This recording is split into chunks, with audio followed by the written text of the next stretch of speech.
1 year after the East Palestine disaster, a community still in need of answers. We're being lied to, and I don't know why for sure. And only one network has committed to staying on the story from day one. NewsNation's not going anywhere. NewsNation, the first to report from America's backyards. These are real stories. Everybody is angry. And staying when all other networks leave. Thanks to NewsNation for being the only national network committed. That's what it means to be news for all America. To find NewsNation, go to joinnn.com.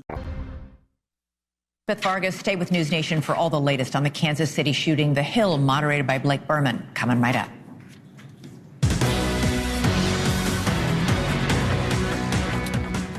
Hello and welcome to Washington, where we continue our coverage of the shooting following the Super Bowl. One person dead, many others injured, and fans were the ones to track down the suspect. The very latest out of Kansas City as the Chiefs Super Bowl parade turns violent. Thanks for being with us here on the Hill. I'm Blake Berman, joined today by Scott Bolden, former D.C. Democratic Party chairman. Denise Gitsham is a former aide to President George W. Bush and a Republican strategist. Brett Bruin is the former director of global engagement for the Obama administration. Mick Mulvaney, of course, the former Trump White House chief of staff, NewsNation contributor. Lots going on here, as you might imagine.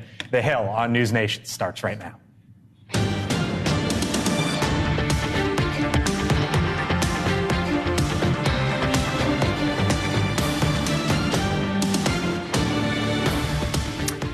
And right off the top, from the Hill, a deadly day at a parade, this time celebrating the Super Bowl champion Kansas City Chiefs.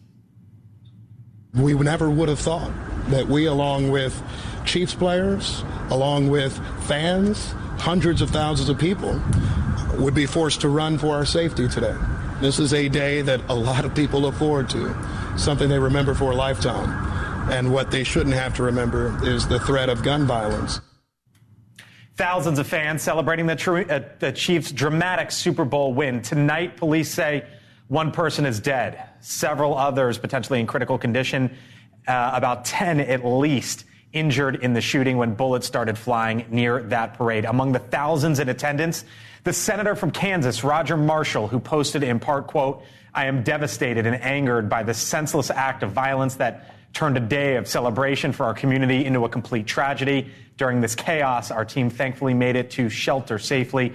My heart breaks," the senator says, for those who were a victim of this senseless violence. It is 6:02 here on the East Coast. Hello to you all. We continue to await in Kansas City there. We're expecting police any moment now to give us the very latest, whatever update they might have, expecting a news conference here at any point in time. Once that happens, we will take you there live. But until then, Mick, Brett, Denise, Scott, we start with you. And Mick, we watch another one of these, this time at a Kansas City Chiefs Super Bowl victory parade. And I wonder what goes through your mind, someone like yourself who's worn many hats. We had a couple of these when I was in the White House. And what I think people might find surprising is that the White House probably doesn't know that much more than we do right now in these very quickly developing situations. We're sitting and watching television along with everybody else. Every now and then, somebody might call from Kansas City. You might get a piece of information through the intel community. But generally speaking, they're just as in the dark right now as we are. And it's because you don't want to disrupt the operations of local law enforcement, sort of.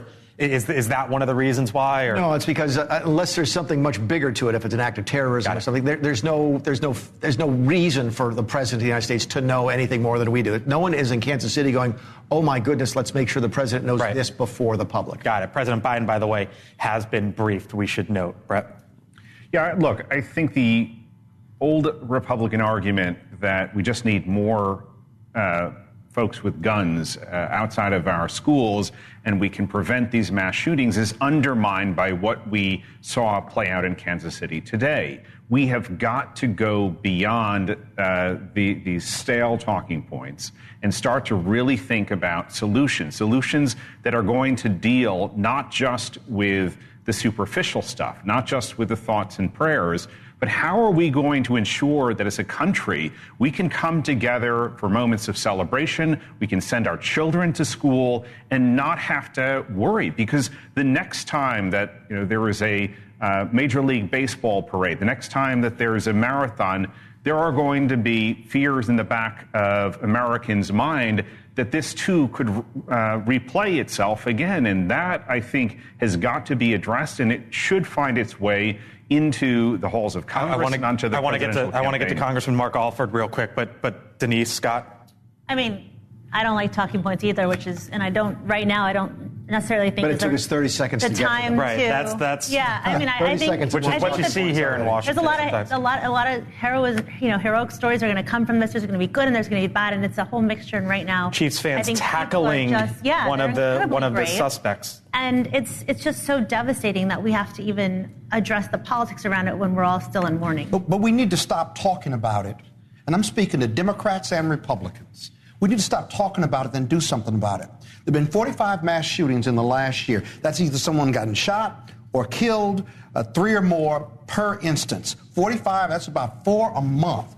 This is America's culture now. Violence is our American culture. It's happened in schools, theaters, and now the Super Bowl celebration in middle America. It has got to stop. And this Second Amendment that we embrace at the expense of violence against kids and all of us, this should not take place. And it does take place. Before we get to the congressman.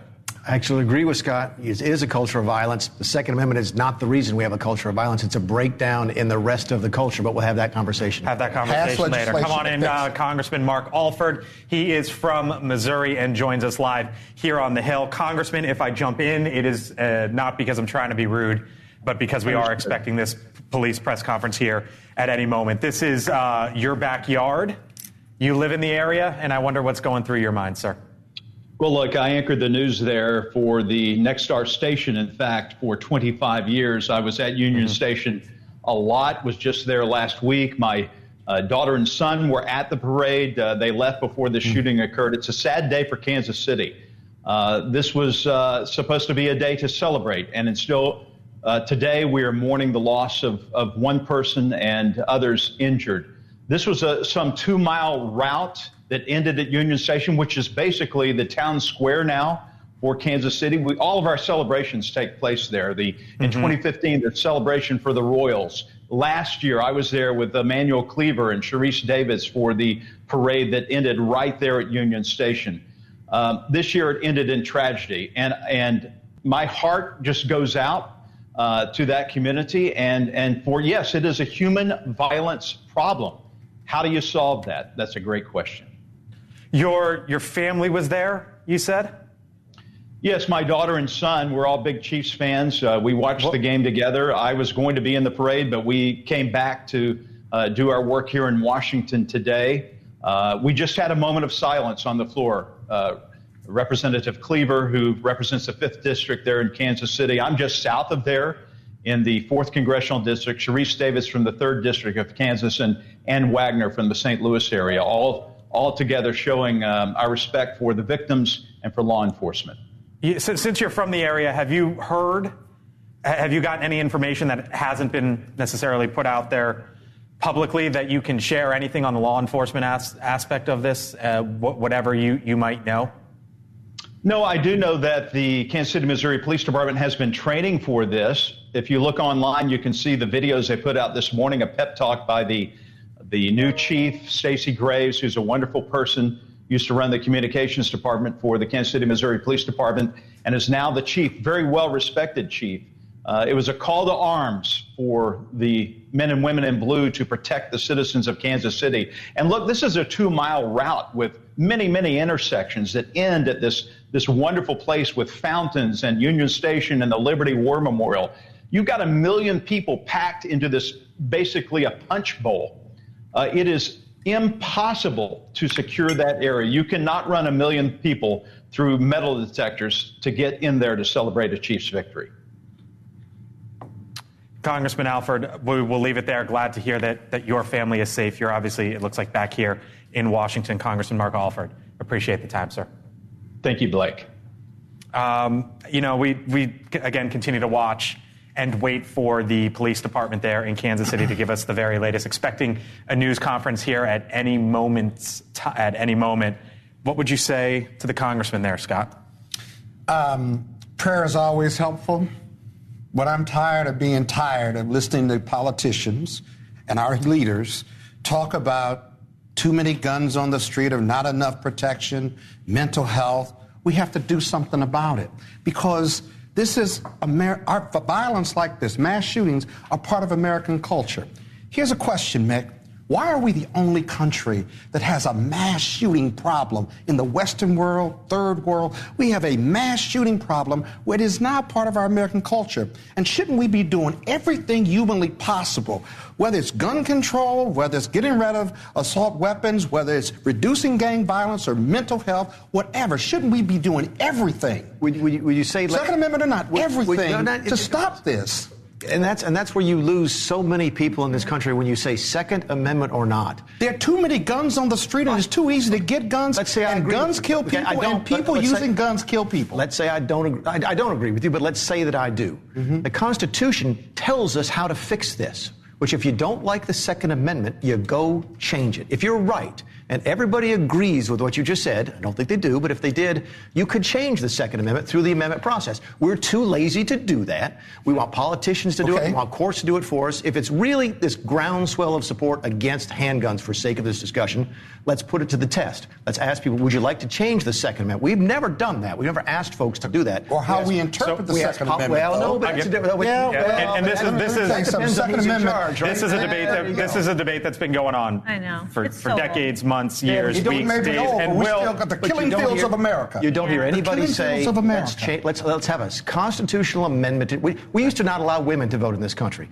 Enough people got together and said, let's change the Constitution to allow that. We used to not allow 18-year-olds to vote. We got enough people together and said, let's change it. I like the Second Amendment. I own several guns myself. What I was going to say was we're still just a few hours into this and still trying to figure out here what happened.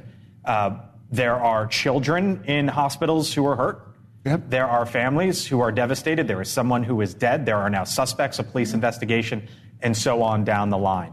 Can we show Patrick Mahomes the post from him, please? If you can put it up on the screen. Here's what he said and put out. Simply put, praying for Kansas City. You have to imagine how devastated these players are and the staff is and the team is. They just won the Super Bowl, out there to have a nice day to celebrate with their fans, hundreds of thousands, potentially 1 million, they said. And then this happens. We are hearing stories of the players and how they reacted to all of this. Imagine being sort of the modern-day Greek gods there in Kansas City. You're the big 6'5", 300-pounder. And all of a sudden you see kids around you, panicked, screaming, terrified. We are hearing stories about what those players did in those moments. Albert Breer, who is one of the top reporters for the NFL, will be joining us here on the Hill. Again, Kansas City police expecting them at any moment. When that happens, we will take you there live. Until then, though, and on the other side, a live look at the U.S. Capitol, where lawmakers, by the way, did you hear about this, were briefed about a national security threat. How worrying is it? This one was sort of out of left field today. All of a sudden, we heard from the top Republican on the House Intelligence Committee, you know what? We've got some really big threat out there. And that started a snowball effect in Washington. What might he have been talking about? We'll get into it on the other side of the break with our eyes still on Kansas City. You're watching The Hill.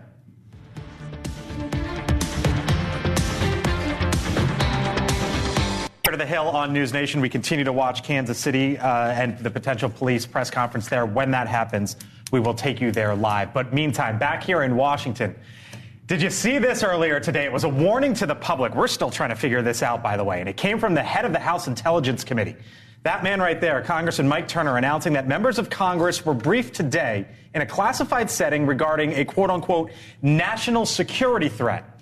Now, the chairman saying in a statement, in part, quote, I am requesting that President Biden declassify all information relating to this threat so that Congress, the administration, and our allies can openly discuss the actions necessary to respond to this threat. That's what he put out there.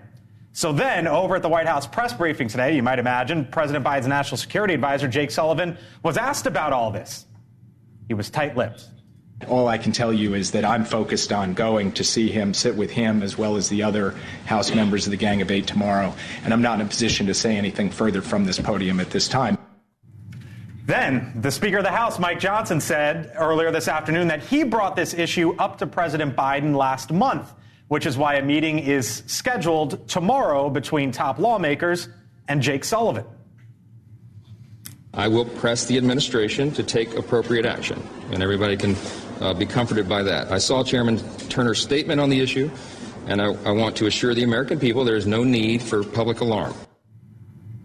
With us now, the Republican Congresswoman from the state of Florida, Laurel Lee. She, by the way, is set to be an impeachment manager in the trial of the Homeland Security Secretary Alejandro Mayorkas. Congresswoman, thanks for being with us here on the Hill. Appreciate the time. You probably found out about this like the rest of us and the rest of the United States. What'd you make of the head of the House Intelligence Committee coming out and putting that statement out there and sort of leaving everyone hanging? Well, Chairman Turner did want to ensure that we all knew there was a national security situation evolving and that members of Congress needed to be involved and educated and aware. So as you heard, Speaker Johnson came out to assure the American public that there's not undue cause for alarm.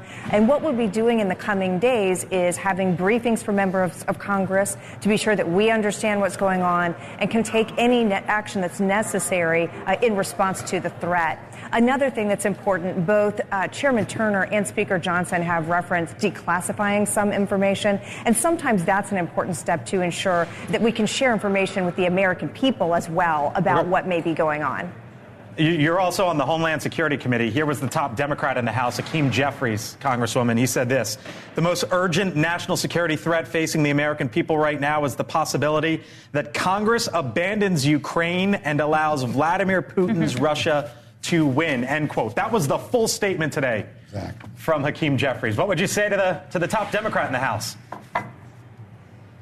Well, I would say this. We have a number of critical threats to our national security, and one that House Republicans are keenly focused on is securing our southern border. So we've been working very hard in the House to ensure that we are bringing transparency and accountability to the catastrophe that's been happening across our border and the security threat that brings.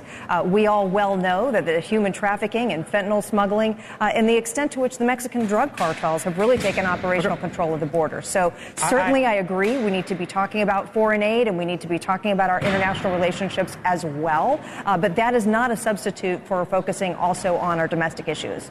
I hear you there, Congresswoman, and there's going to be an impeachment trial against Alejandro Mayorkas in the Senate, which you will be right in the middle of. And with all these threats going on, all the big things that are happening around the world and of interest to the United States, you just referenced some of them. You know he's not going to get impeached in the Senate, Congresswoman. So aren't you wasting your time on that? And shouldn't the focus be elsewhere? I actually believe it's critically important that Congress has taken the action that we have.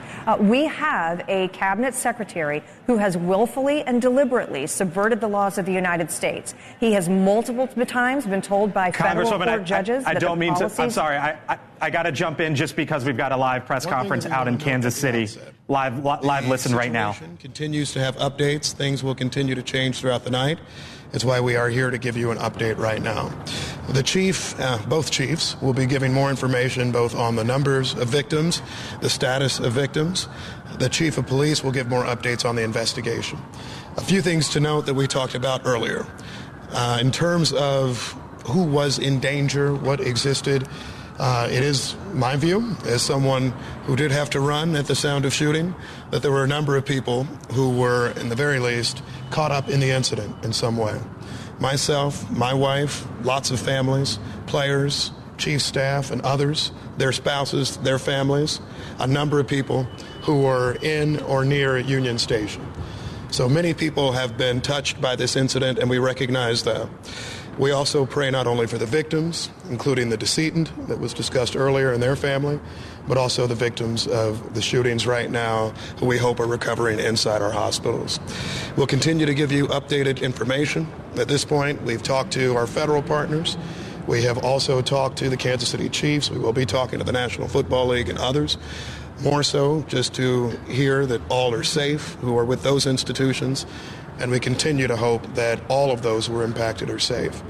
To the extent you have information about suspects or others, we do encourage you to call the police. However, if for whatever other reasons you have information about the incident, we will be looking to share that through different methods. So if you have information about the incident, suspects and others, please call the police.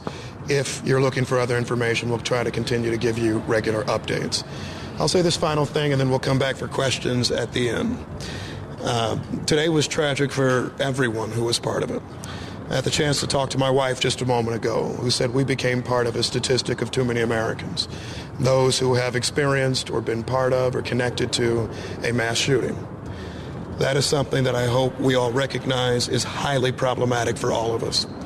I continue to commend our police officers, our firefighters, and others who were there to respond instantly.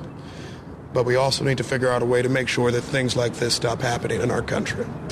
With that, I turn it over to the Chief of Police, Stacey Graves.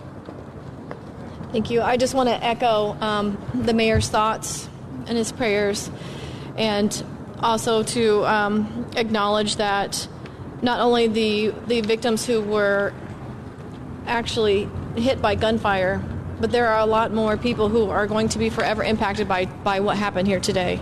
As people were running, a lot of us law enforcement who are running towards the danger also guided those who were in fear of their lives, and that's something to be said of how impactful today's event truly was. Again, we have confirmed there is one deceased person. Our gunshot wound total has went up to 22, and Chief Grundison will provide a little bit more context to that. Right now, we're still working on a total of number of victims. This is still an active investigation. I do want to comment on the question that I got earlier about a video of some fans tackling someone. We do have 3 persons detained and under investigation for today's incident. We are working to determine if one of the 3 are the one that was in that video where fans assisted police. Our investigators are working with all of the surviving victims to connect them with loved ones. We are also working to identify our deceased victim so we can notify their family as soon as possible. We are also in the process of staffing a centralized phone number. The centralized phone number will be for those who are victims, witnesses, and if anyone has video or any information about what led up to what happened here today. Again, we are continuously receiving information minute by minute, which is part of the delay of us coming down here. But I do want to pass this on to Chief Grundison to give a little bit more context to some of the status of our victims. Just want to say that all of KCFD's thoughts and prayers are with those families that were affected by this tragedy today. And while we were not expecting it, we were ready and prepared for an event such like this. Our KCFD units, along with our mutual aid partners that were working to assist us at this event, touched a total of 22 gunshot victims. One of those was a fatality. We had 8 what we considered immediately life-threatening patients. We had 7 with life-threatening injuries, and we had 6 that had minor injuries. Of the most serious, the immediately life-threatening injuries, we had 8 of those. Those were all transported and off the scene en route to hospitals within 10 minutes. So we felt the response was certainly adequate and appropriate, and I commend all our staff working there today, along with PD, that did an excellent job under difficult circumstances. We transported 3 different hospitals. We transported Children's Mercy, Truman Medical, and also St. Luke's on the Plaza. Questions? Yeah, so we're getting... Who are you asking? Anyone that can answer the question. So we've heard people talk about gunshots that they've heard near the west side of Union Station, and then also gunfire and situations that happen near the fountain and the stoplight over there near the intersection. Was there 2 separate scenes? Was there one big scene? Do you know the answer to that question? That is still an active scene. That is a large ground to cover, as you know, the size of the Union Station. I will tell you we have located that crime scene on the west side of Union Station. As far as in the front of, that is still under investigation. We have crime scene investigators as well as the detectives. We had a lot of our assault squad detectives and our homicide detectives that were actually in uniform today working the assignment. So not only did you have uniformed presence immediately responding to the scene, rendering aid, going towards danger, but you also had detectives that were immediately on the scene that are still there and actively working. Are you investigating any sort of connection with the earlier shooting of the day at 27th and McGee? We are, at this time, we don't know if that's connected, but that is something that we are looking at. Children's Mercy says that they want parents to contact them if they don't know where their children are. Do you know that there may be, are there kids there who have a parent? I can tell you we have detectives at all of the local hospitals that are investigating, like I said earlier, trying to connect our victims to their loved ones. Should that be the case and it's a child, someone can either contact police, or if that is what Children's Mercy is requesting, of course they can contact them as well. Is there anything you can say about motive? Right now we do not have a motive, but we are asking those who may potentially have any kind of information, a witness or video, to contact police. That's one of that, what I talked about, that phone number that we're setting up that's going to be centralized for victims, witnesses, and potential video evidence. Any age range on the person? I do not have that yet. We learned of a second gunshot victim who died from family. Is that development? I have not been able to confirm another death. We mentioned that there were some victims taken to Children's Mercy Hospital. I understood from staff at Children's Mercy Hospital that they received, they have 9 shooting victims, and it's possible that one of them was an adult. Do you know how many children were shot, if it was 8 or 9? And when we're talking children, are we talking about little ones or 17-year-olds? Do you know, Chief? Children's accepts patients up to 17.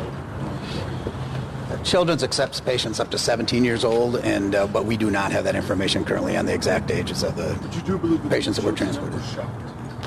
Yeah, I mean, Children's confirming we did transport to Children's Mercy, but we do not have the ages of those patients. Mayor, how scared? You had over 800 officers deployed to work this parade, to work outside of Union Station, and still in a matter of moments, 22 people were shot. I mean, that's what happens with guns. I won't get in a big debate right now. I think we're still doing an investigation. But, I mean, what you saw happen was why people talk about guns a lot. We had over 800 officers there, staffed, situated all around Union Station today. We had security in any number of places, eyes on top of buildings and beyond. And there still is a risk to people. And I think that's something that all of us who are parents, who are just regular people living each day, have to decide what we wish to do about it. Parades, rallies, schools, movies, it seems like almost nothing is safe. And we had hundreds of law enforcement there working hard today. And I do want to echo what the chief said, who are running towards danger.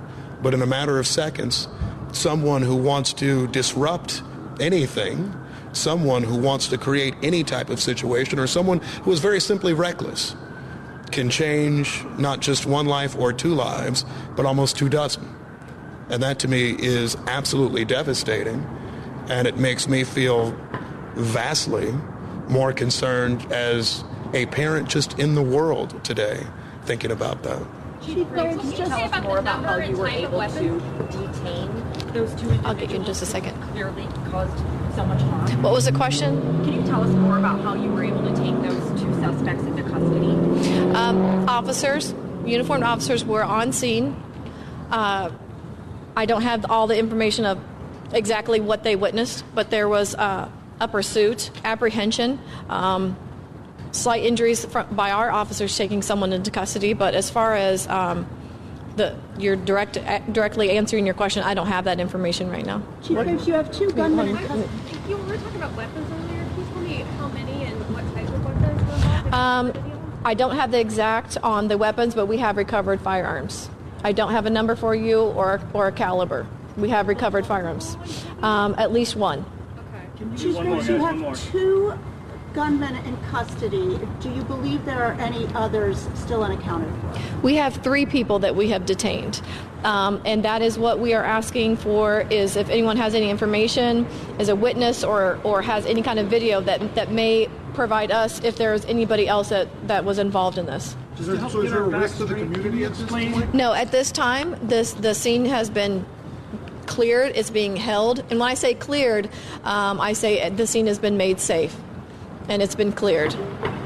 Right now, we are in the investigative portion of that, collecting evidence, whether that be digital evidence or physical evidence. That is what we are doing right now. And we're also conducting interviews. Obviously, we have several victims that we need to have a conversation with, to ask questions, also witnesses. So there's a lot of work ahead in this. This is just the beginning stages, but we are moving as fast as we can. Can you explain that there was like a 5 minutes between the first shots and the second?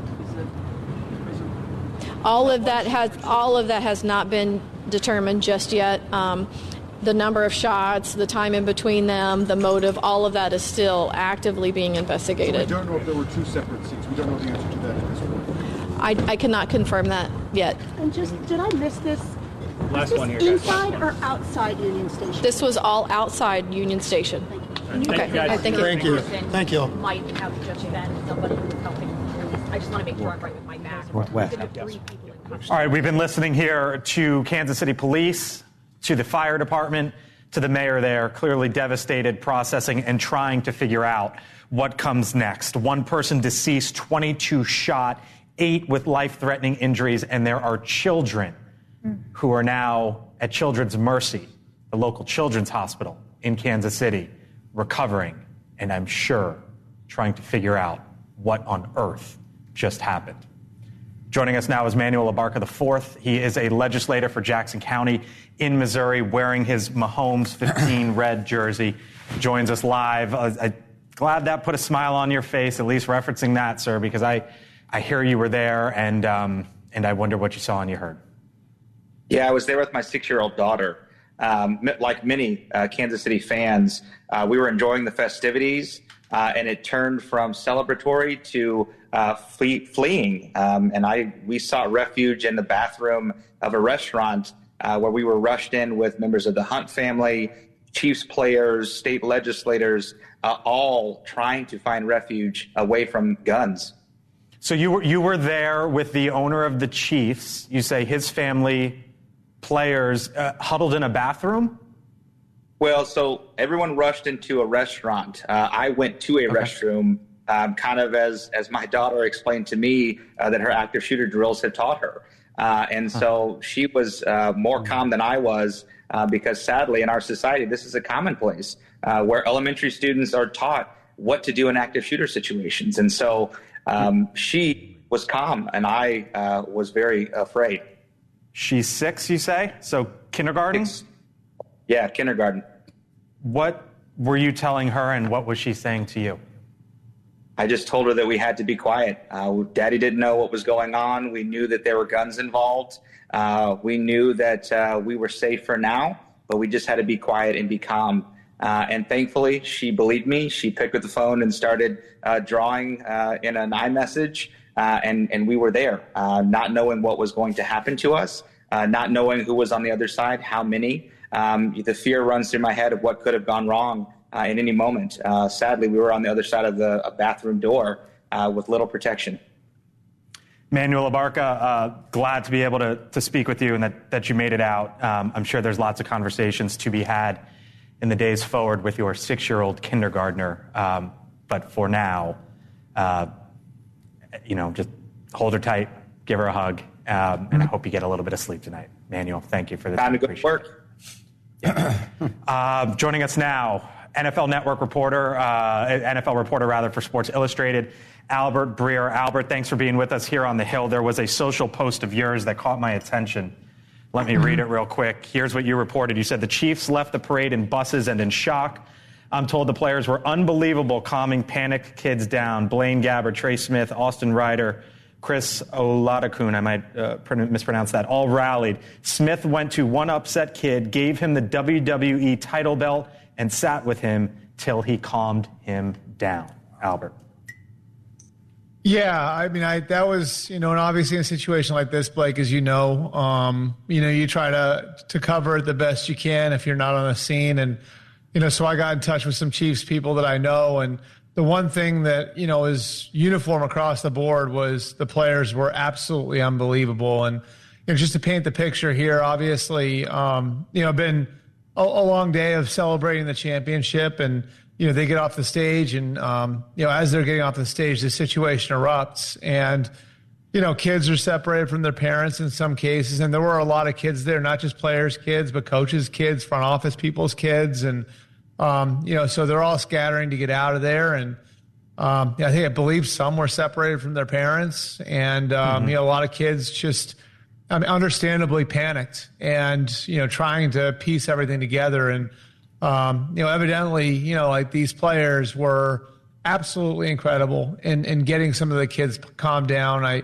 I told the story there of Trey Smith, who's a starting guard for them, in his third year, still a young guy. So picture a big guy, right? Like 6'5", 6'6", 325 pounds or whatever. Yeah. And these guys are superheroes to the kids. You know what I mean? And they're superheroes on the field. And then this superhero comes over and sits down next to you and tries to get you calmed down. I know there are people in the Chiefs organization who witnessed this and saw in an absolutely horrific situation, an absolutely horrible situation, saw the players reaching out to their kids, to other people's kids, to try to calm the situation down. And, obviously a great example of, in the face of something truly horrible, some people stepping up and helping people who are in need in that situation. Albert Breer, thank you for joining us here. I'm sure there's many more stories like that you will be uncovering in the upcoming days. Albert Breer, one of the best NFL reporters there is. Albert, thank you. Appreciate it. Thanks, Blake. Appreciate it. Still much more ahead here on the Hill. We're continuing to follow the latest out of Kansas City. That on the other side of the break, thoughts from the panel as well as our coverage here on the Hill continues. Okay, welcome back here to the Hill on NewsNation. Live look at Capitol Hill, where the border battle could potentially turn into a budget battle. The Senate last week, as you know, could have allocated billions of dollars to U.S. immigrations and customs enforcement as part of a potential massive package involving the border, funding for Ukraine, Israel, etc. But after the border bill failure, ICE, you can see in the headline here, now considering mass releases to close the budget gap, which is approximately $700 million. The congressman from Virginia, Bob Good, told us why on Friday he believes at least that resources at the southern border are being poorly spent. The reason why they don't have enough resources is because they're spending those resources to process more illegals into the country as quickly as they can. There's no reason to give Biden and Mayorkas more money to bring more illegals into the country as quickly as possible. They're not using it to enforce. They're not returning anyone. They're not detaining anyone. Joining us now, the Republican congressman from Florida, Byron Donalds. Congressman, thanks for sticking on by. Thanks for being with us here on the Hill. So there is this $700 million shortfall with ICE. You could have had $20 billion last week for a budget deal. So how do you square potentially mass releases because of a budget shortfall with the decision that Republicans like yourself made just the other day?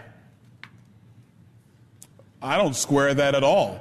The reason why the administration is now going to this policy of mass releases is because they've wanted this crisis at the southern border the entire time. If they weren't diverting so many staff hours and resources to processing people into the United States, you wouldn't need ICE to be working in overtime to actually affect deportations. Deportations, mind you, which are a drop in the bucket of the now 7+ million people that are in our country when they should not be here in the first place. This is not a problem of House Republicans. This is a problem of the Biden administration and the terrible policy they've brought to the United States.